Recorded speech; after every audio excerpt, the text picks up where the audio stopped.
নিশ্চয়কৈ 21 জানুৱাৰীৰ নিশা মঙলদৈ মোৱামাৰী অঞ্চলত যি 16টাকৈ মূৰ্তি ভাঙি দিয়া হৈছিল দুৰ্বৃত্তই আৰু এই ঘটনাক লৈ এতিয়াও চাঞ্চল্য অব্যাহত আছে, চেপা উত্তেজনা অব্যাহত আছে আৰু তেনে সময়ত দেখিবলৈ পোৱা গৈছে মঙলদৈত আজি এক প্ৰতিবাদ সাব্যস্ত কৰিছে আন্তঃৰাষ্ট্ৰীয় হিন্দু পৰিষদ, ৰাষ্ট্ৰীয় বজৰং দলে আৰু এয়া মঙলদৈৰ দৃশ্য আৰু এই ধৰণে প্ৰতিবাদ সাব্যস্ত কৰিবৰ কাৰণে ৰাইজ ওলাই আহিছে, স্থানীয় মহিলাসকল ওলাই আহিছে আৰু তেওঁলোকৰ এটাই দাবী যে অতি শীঘ্ৰেই যিসকল লোকে মন্দিৰৰ মূৰ্তি ভাঙি দিছিলে এই মূৰ্তি আচলতে ভাঙি দিয়া লোকসকলক শীঘ্ৰেই গ্ৰেপ্তাৰ কৰিব লাগে।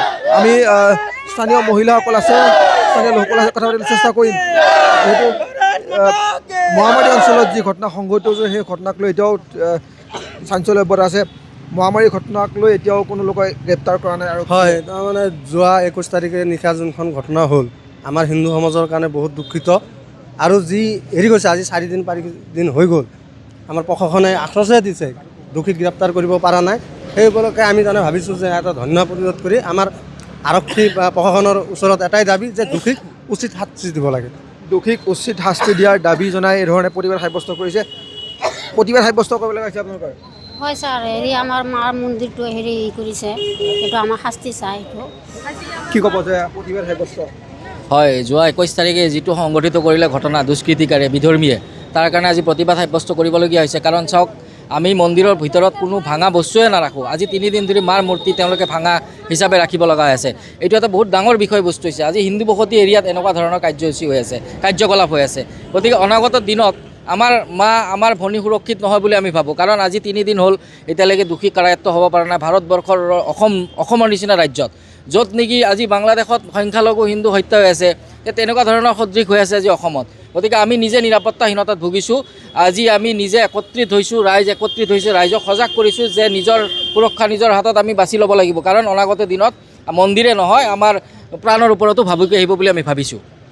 নিশ্চয়কৈ এয়া মঙলদৈত আৰু মঙলদৈ ধৰণে উল্লেখ কৰিছে যে 21 জানুৱাৰীৰ নিশা যি ঘটনা সংঘটিত হৈছিল সেই ঘটনাক লৈ চেপা উত্তেজনা অব্যাহত আছে আৰু শেহতীয়াকৈ এই ধৰণে আন্তঃৰাষ্ট্ৰীয় হিন্দু পৰিষদ, ৰাষ্ট্ৰীয় বজৰং দলে প্ৰতিবাদ সাব্যস্ত কৰিবৰ কাৰণে ওলাই আহিছে। আমি দণ্ডাধীশ উপস্থিত হৈছোঁ, আমি কথা চেষ্টা কৰিম। সমগ্ৰ ঘটনাৰ তদন্ত অব্যাহত ৰাখিছে আৰক্ষীয়ে, কি ধৰণে আগবাঢ়িছে আৰু আজি কি ধৰণে আশ্বাস দিছে আপোনালোকে? আজি তেওঁলোকে আহিছে, তেওঁলোকৰ দাবী এটাই হৈছে যে 24 ঘণ্টাৰ ভিতৰত দোষীক ধৰিব লাগে।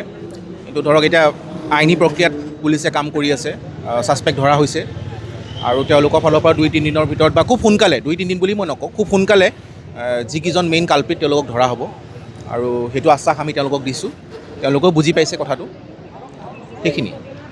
আৰু এয়া মঙলদৈৰ দৃশ্য পুনৰ কৈছোঁ যে মঙলদৈ 15 নম্বৰ ৰাষ্ট্ৰীয় ঘাইপথৰ দাঁতিত এই ধৰণে অৱস্থান ধৰ্মঘট প্ৰতিবাদ সাব্যস্ত কৰিছে আন্তঃৰাষ্ট্ৰীয় হিন্দু পৰিষদ আৰু ৰাষ্ট্ৰীয় বজৰং দলে। আৰু এই ধৰণে এক প্ৰতিবাদ সাব্যস্ত কৰা দেখিবলৈ পোৱা গৈছে। যিহেতু শেহতীয়াকৈ যি মন্দিৰ ভাঙি দিয়া হৈছে, মন্দিৰৰ মূৰ্তি ভাঙি দিয়া হৈছে, কিন্তু এই দুষ্কৃতিকাৰীসকলক কিন্তু এতিয়াও আটক কৰিবৰ কাৰণে, গ্ৰেপ্তাৰ কৰিবলৈ সক্ষম হোৱা নাই। যদিও 4জনক সোধপোছৰ কাৰণে আনিছিলে, কিন্তু এতিয়াও কোনো এজনকো গ্ৰেপ্তাৰ কৰিবলৈ সক্ষম হোৱা নাই, কোনো লোকক এতিয়ালৈকে আটক কৰিবলৈ সক্ষম হোৱা নাই।